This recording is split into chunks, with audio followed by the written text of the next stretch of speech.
નમસ્તે વિદ્યાર્થીઓ, ધોરણ 5 એમાં પૂરક વાચન પાઠ 3 ખીચડી પકાવું છું. સૌપ્રથમ આપણે તેની પ્રસ્તાવના જોઈશું.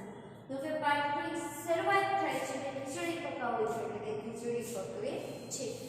ખીચડી એટલે કે આપણને બધાને ખબર જ છે મગ અને ચોખાનો શીરો. જોયો છે બધાએ મગ અને ચોખાનો શીરો. લગભગ આપણે રાત્રે જમવામાં છે એ ખીચડી હોય જ છે કે આપણે ગુજરાતીઓનું એક ખાવાનું છે એમાં ખીચડી આવે છે. મતલબ મગ અને ચોખાનો શીરો એટલે કે મગ અને ચોખામાં બે ભેગા કરવાના એટલે કે એની ખીચડી બને છે. તો હવે આપણે પ્રસ્તાવના જોઈએ. બિરબલ એની ચતુરાઈ માટે જાણીતું છે. અહીં અકબર અને બિરબલની એક ચતુરાઈની કથા આપેલી છે કે બિરબલને એની ચતુરાઈથી અદખા ચોકીદારને બોધપાઠ મળ્યો. જુવાનને ન્યાય અપાયો અને અકબરની આંખ ખોલી હતી. અકબર અને બિરબલની વાતો તો તમે અસંખ્ય સાંભળી હશે કે જેમ કે તમે વાર્તાઓ ઘણી બધી સાંભળશો. અકબર બિરબલની વાર્તાઓ, પછી બિરબલની યુક્તિઓ, એવી આખી એક ચોપડી આવે છે પ્રમાણે દેશી હિસાબ આવે એવી જ રીતની પણ એક ચોપડી આવે છે બિરબલની યુક્તિઓ. પછી તમે પંચતંત્રની વાર્તાઓ છે, મિતોપદેશની વાર્તાઓ છે, વિક્રમ વેતાળની વાર્તાઓ છે. તો કેવી જ રીતના બિરબલની યુક્તિઓ છે એવી જ રીતના અહીંયા એક પાઠ છે ખીચડી પકાવું છે તેમાં અકબર અને બિરબલ બંનેની વાત કરવામાં આવેલી છે કે કેવી રીતના અકબર રાજાએ છે અકબર અને બિરબલની ચતુરાઈની કથા કે એની હોશિયારીની વાત કરવામાં આવેલી છે કે બિરબલે કેવી રીતના પોતાની કુશળતાથી કે એક ચોકીદારની જે અદેખો હતો તો કે એને બોધપાઠ ભણાવ્યો કે એને કીધું કે તારી આ વાત ખોટી છે અને યુવાનને ન્યાય અપાયો કે જેના સામે અન્યાય થયો તો કે એવી અને અકબરની આંખ ઉઘાડી કે ત્યાં અન્યાય કર્યો હતો. શિયાળાના દિવસો હતા. પાઠની શરૂઆત થાય છે કે શિયાળાના દિવસો હતા એટલે કે ઠંડીનો સમય હતો. કડકડતી ઠંડી પડતી હતી કે શિયાળાના દિવસોમાં ઠંડી ખૂબ જ પડે. આપણે બધે તેને અનુભવીએ છીએ કે ઠંડીના દિવસો હતા એમાં બધે આપણે શું કરીએ, તાપણું કરીએ, સ્વેટર પહેરીએ, ટોપી, મફલર એવું બધા અનેક ઉપાયો કરીએ, ઊનના કપડાં પહેરીએ. દરબારમાં બેઠા બેઠા અકબર બાદશાહના મનમાં એક વિચાર આવ્યો. દરબારની અંદર અકબર બેઠા હતા ત્યારે એને વિચાર તેમને દરબારીને પૂછ્યું, મહેલની પાસેના તળાવમાં આખી રાત ઠંડા પાણીમાં કોઈ ઊભો રહે ખરો? વિચાર કેવો આવ્યો તો કે તળાવની અંદર પાણી તો ઠંડુ હોય અને શિયાળાનો સમય છે તો કે ત્યાં કોઈ ઊભો રહે ખરો? એક દરબારી બોલ્યો, નામદાર, દિલ કોરી નાખે એવી ઠંડી છે. બરફ જેવા ઠંડા પાણીમાં ઊભા રહેવાની કોની શરત છે? ઉનાળે હોય તો કોઈ એવી હિંમત કરે. ઉનાળામાં કયો એટલી વખત પાણીમાં આપણે ઊભા રહે, પણ શિયાળો એમાં હવે ઠંડી અને એમાં પાછું રાત આખીની અંદર પાણીની અંદર ઊભું રહેવું એવી હિંમત કોનામાં છે? ત્યાં બીજો દરબારી બોલી, ખુદા, પૈસો અજબ છે. ઇનામની લાલચથી કોઈ જોખમ ખેડીએ કરે કે પૈસાની વાત હોય તો ગમે એ માણસ ગમે તે, તમે ઇનામની વાત કરો એટલે ગમે એ માણસ ગમે તે કરી છે. તમે કંઈક સારું એવું ઇનામ રાખો તો હમણાં કોક હિંમત કરે. બાદશાહે મોટા ઇનામની જાહેરાત કરી. થોડું છાછું નહીં પરંતુ ખૂબ મોટું ઇનામ મળશે એવી જાહેરાત કરી. 25 વર્ષના એક ગરીબ નવજુવાની આ ઇનામની શરત સ્વીકારી કે કાંઈ વાંધો મને ઇનામ મળશે તો રાતાના ઠંડા પાણીમાં પણ ઊભો મળશે.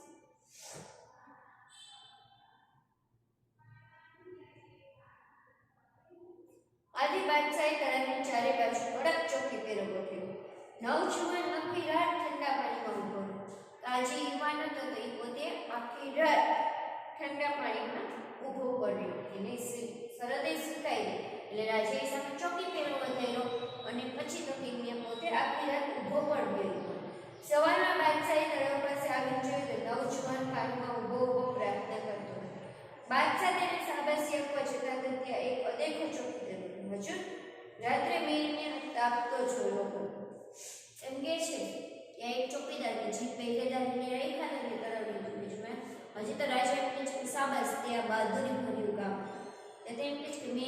તાપતો જોયો હતો એક અદેખો ચોકીદાર પહેરેદાર હતો કે ઈ કોઈનું પણ સારું ન ઈચ્છતો નવજુવાન બોલી તો હું તાપતો આવો બોલો શા માટે ગભરાવે છો હું તો આખી રાત પાણીમાં હતો તું પોતે એનો સાક્ષી છે કે તું જ અમને સાબિત કરીશ અને તું જ હા પાડીશ કે હા ભલે હું તો રાત આખી તું જ અહીંયા તાપતો હતો ચોકીદાર બોલ્યો મહેલમાંથી આવતા દીવાના પ્રકાશ તરફ નજર રાખીને નહોતો ઊભો એમ કે છે કે તું ઊભો નહોતો મહેલના બરાબર સામે કે જ્યાંથી દીવાનો પ્રકાશ આવે રોશની સામે તું જોતો તો હતો ને થોડા સમયનો જવાબ આપ્યો હા આખી રાતે દીવાના પ્રકાશ તરફ મેં નજર રાખી કે હા એ જે દીવાનો પ્રકાશ કે પાણીમાં ઊભો તો પછી સ્વાભાવિક છે જે બાજુ અજવાળું હોય એ બાજુ આપણે જોઈએ તો એ બાજુ જોતો અનેકા ચોકીદાર કહ્યું ત્યારે તને એ દીવાની ગરમી વળી ખરી ને એમ કે દીવાની ગરમી કહીને દીવો કેટલો આગો હતો પણ વચ્ચે ચોકીદાર હતા ને પછી મેન હતો અને ન્યા છેકથી અજવાળું આવતું હતું અંદર મિલના રૂમમાં કે ન્યા કંઈક દીવો હશે કે બારી આગળ કે ન્યા કંઈક રૂમ દીવો હોય તો કે ન્યાથી અજવાળો આવતો હતો તો એ અજવાળામાંથી તને ગરમી મળતી તેવું ચોકીદાર કહે છે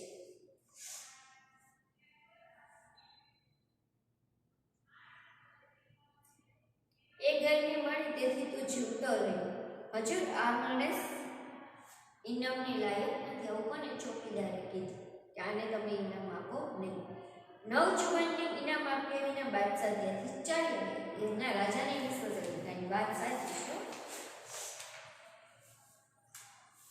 નવજુવાન નિરાશ થઈ ગયો હવે ઉદાસ થઈ ગયો કે આખી રાત ઠંડા પાણીમાં ગયો અને પાછું ઇનામ પણ મળ્યું બીરબલ બહાર ગામથી પાછા આવ્યા એટલે તેની પાસે છે બનેલી વાત રજે રજ થઈ કે આ જે યુવાન જેની સાથે અન્યાય થયો તો કે છે બીરબલ પાછો આવ્યો તો કે ત્યારે એને આ વાત કહે છે બધું બીરબલે નવજુવાનને કહ્યું પણ જાતને જોખમમાં મૂકવાની શી જરૂર કે તારે હું કાર્ય કરવાની શું જરૂર કે તારો જીવ શું કરવાની જોખમમાં હોય કે આમાં તો જીવ ચાલ્યો પણ છે નવજુવાને કહ્યું હું ગરીબ માણસ ઇનામ મળે તો મારું નસીબ ખુલી છે કે મારે છે એ ખૂબ જ પૈસાની જરૂર છે તો કે એ પૈસાની જરૂર છે એટલા માટે થઈ અને મેં આ ઇનામ છે એ સ્વીકાર્યું હતું કે મારે ઇનામની જરૂરિયાત એટલા માટે થઈ અને મેં આ જોખમ કર્યું હતું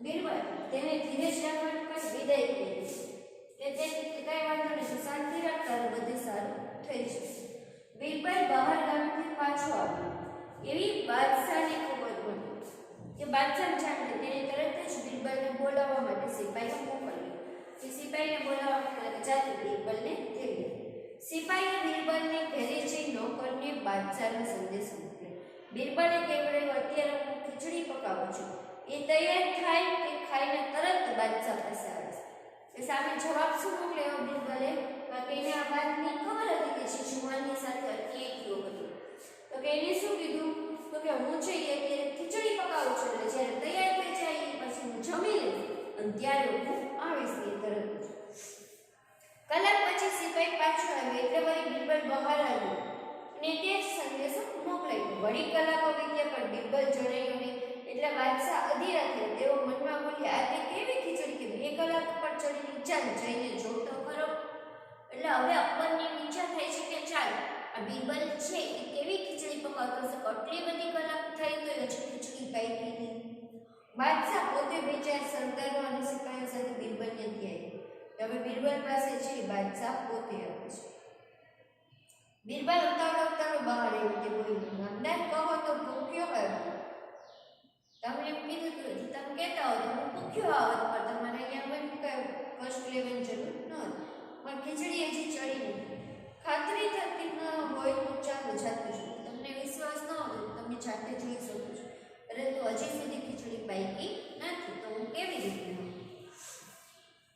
બાદશાહની ઈસુઆ તે ઘરના બાળકો તેમણે ત્યાં જોયું તેથી તેઓ આશ્ચર્યમાં ડૂબી ગયા 3 માસની જમીન પર ઊભા રહ્યા એને ત્રણેય માથાળે એક સાથે બાંધ્યા હતા બાંધેલા માસની અધવચ્ચે હાંડલી ટાંગી નીચે જમીન પર ચૂલો સળગાવ્યો. ચૂલા પાસે પાટલીઓ પર બેસી બીરબલે લાકડાના નાના ટુકડાને ચૂલામાં નાખ્યા અને ભૂંગળીથી ભરખો કર્યો. પછી તેને હાંડલી તરફ જોયું. કેવી રીતના? તો કે વચ્ચોવચ્ચ એને છે એ નીચે ચૂલો કર્યો, એના ઉપર 3 વાંસની લાકડીઓ ઊભી કરી દીધી, ચૂલો કરી, અને પછી તો ત્યાં ઊંચે ભઠ્ઠાની ઉપર ખીચડી મૂકી, પરંતુ ઊંચે ઈંડાળેલી રહી. બાદશાહને હસવું આવ્યું. તેને બીરબલને કહ્યું, બીરબલ તો બે લોક છે, તારું મગજ ઠેકાણે છે કે નહીં? તે આ શું માંડ્યું છે? આ ચૂલાનો તાપ ઊંચી હાંડલીથી કેવી રીતે પહોંચે? આમ તો તારી ખીચડી 7 દિવસે પર ચડે નહીં. કે જ કેટલો લાંબો સમય થાય ને 7 દિવસ, તો પણ તારી આ ખીચડી પાકશે નહીં. કે શું કરવાની પાકે ખીચડી? તો કે એનું કારણ છે કારણ કે તે ખીચડીને તાપ જ લાગતો ન હતો એટલા માટે. બીરબલ વળી ભૂંગળીની ભડકો કર્યો, બોલ્યો, નામદાર, આપ ભલેને મને ડાયરી આપો. મને આશા છે કે ખીચડી ચડશે ને મને સફળતા મળશે. મને વિશ્વાસ જ છે કે મને ચોક્કસપણે સફળતા મળશે. બાદશાહે કહ્યું, બીરબલ, મને તારી વાત સમજાતી નથી. તારા મનમાં શું છે? ઝટ કહી. તો તું મને આ શેના ઉદાહરણ આપો છો? ખોટે ખોટા ઉદાહરણ કરવાનું, વાતો કરવાનું બંધ કર. તું સાચી સાચી ઘટના કહી. બીરબલ બોલ્યો, દૂરથી મહેલના નાના દીવાની ગરમીથી નવજુવાન કુંવરને મળે કે દૂરથી મહેલના નાના દીવાની ગરમી નવજુવાનને મળે, તેથી તે જીવી ગઈ.